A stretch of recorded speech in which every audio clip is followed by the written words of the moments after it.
Salam, selamat pagi jemaat yang dikasihi oleh Tuhan Yesus Kristus.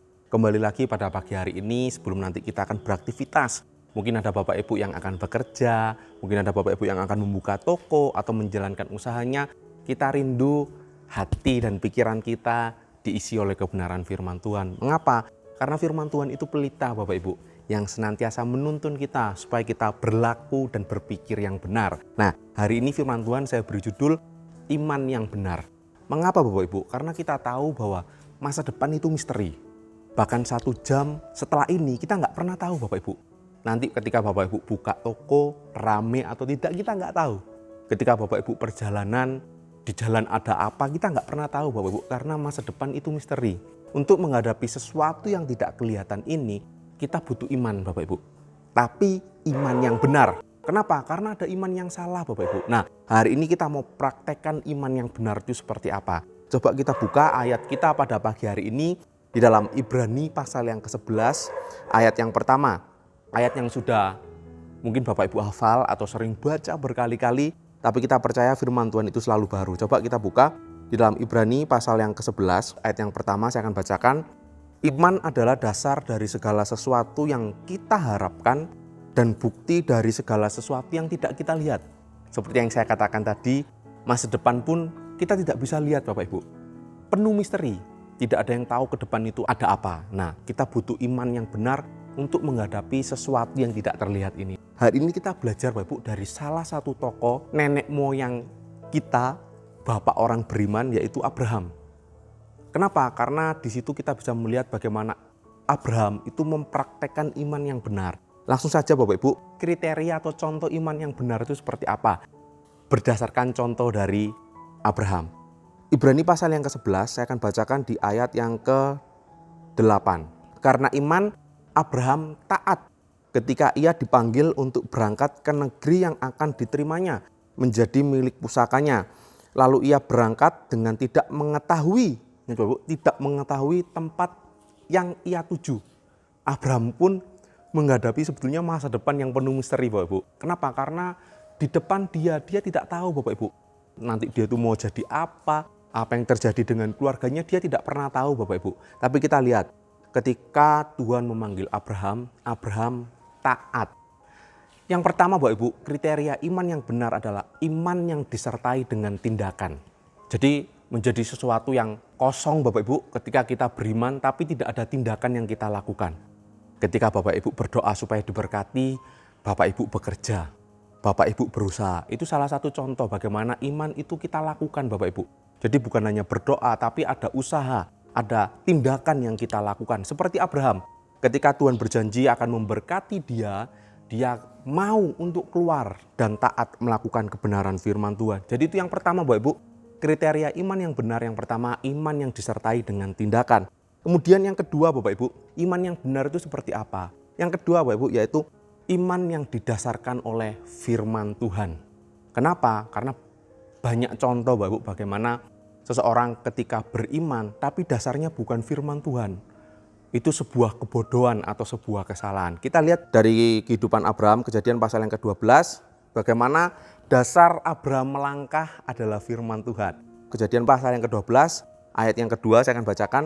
Aku akan membuat engkau menjadi bangsa yang besar. Ini firman Tuhan kepada Abraham. Dan memberkati engkau serta membuat namamu masyhur. Dan engkau akan menjadi berkat. Ayat yang ketiga. Aku akan memberkati orang-orang yang memberkati engkau dan mengutuk orang-orang yang mengutuk engkau. Dan olehmu semua kaum di muka bumi akan mendapat berkat. Ini dasar Abraham melangkah Bapak Ibu. Yaitu firman Tuhan. Maka gak heran di sepanjang perjalanan Abraham tidak mau merugikan orang lain Bapak Ibu. Dia tidak mau menipu orang, dia tidak mau merugikan banyak orang Bapak Ibu. Karena dia tahu yang menjadi sumber berkatnya adalah Tuhan sendiri. Karena itu dasar firman Tuhan yang dipercaya oleh Abraham. Hari ini Bapak Ibu, ketika Bapak Ibu berusaha, Bapak Ibu menjalankan bisnis, Bapak Ibu melakukan segala sesuatu, baiknya didasari oleh firman Tuhan. Jangan sampai merugikan orang lain karena kita tahu sumber berkat kita adalah Tuhan itu sendiri. Amin Bapak Ibu. Itu yang kedua, sebagai bagian yang terakhir, iman yang benar kriterianya. Yang pertama tadi, iman yang disertai tindakan. Yang kedua, iman yang didasari firman Tuhan. Yang ketiga adalah iman yang kokoh. Kenapa Bapak Ibu? Karena banyak orang Kristen ketika dihantam badai, bukannya makin setia, justru gugur imannya dan meninggalkan Tuhan. Hari ini kita mau praktekkan iman yang benar Bapak Ibu, yaitu iman yang kokoh.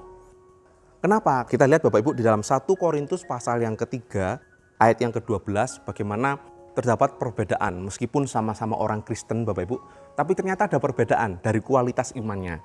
Saya bacakan 1 Korintus 3 ayat yang ke-12, entahkah orang membangun di atas dasar ini?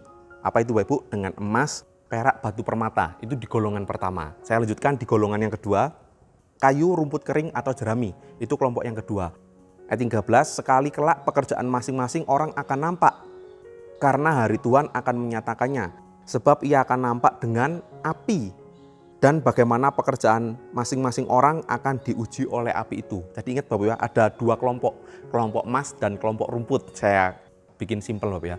Dan dua iman ini Bapak Ibu, itu akan diuji dengan api. Coba, emas, batu permata, dan juga perak, ketika dibakar Bapak Ibu, itu justru semakin mulia. Kualitasnya semakin bagus Bapak Ibu. Tapi coba kelompok yang satunya lagi, rumput kering, kayu, dan jerami. Ketika dibakar oleh api, hangus, gosong Bapak Ibu, hilang. Kita lihat dua perbedaan iman yang nyata. Menjadi doa kita semua Bapak Ibu, biarlah iman kita itu seperti iman emas Bapak Ibu. Justru ketika dibakar dengan api, dihantam dengan badai, itu semakin mulia Bapak Ibu. Entah Bapak Ibu yang mungkin sakitnya Tuhan belum izinkan sembuh, entah Bapak Ibu yang bergumul dengan perekonomiannya tapi perekonomiannya belum pulih, justru ketika hantaman itu semakin datang Bapak Ibu, dan Bapak Ibu semakin kokoh, Bapak Ibu sedang mempraktekkan iman yang benar. Jadi iman ini Bapak Ibu, itu iman sekalipun aku belum sembuh, aku tetap ke gereja. Sekalipun aku belum diberkati Tuhan, aku tetap setia sama Tuhan. Itu contoh iman dengan kualitas emas Bapak Ibu. Menjadi doa kita semua supaya kita punya iman yang murni, iman yang kokoh. Jadi ingat Bapak Ibu, 3 hal tadi Bapak ya. Iman yang benar, iman yang disertai tindakan, iman yang didasari oleh firman Tuhan, dan juga iman yang kokoh. Puji Tuhan, mari kita berdoa. Terima kasih Tuhan Yesus, pada pagi hari ini kami ucap syukur. Kami telah mendengarkan kebenaran firman Tuhan.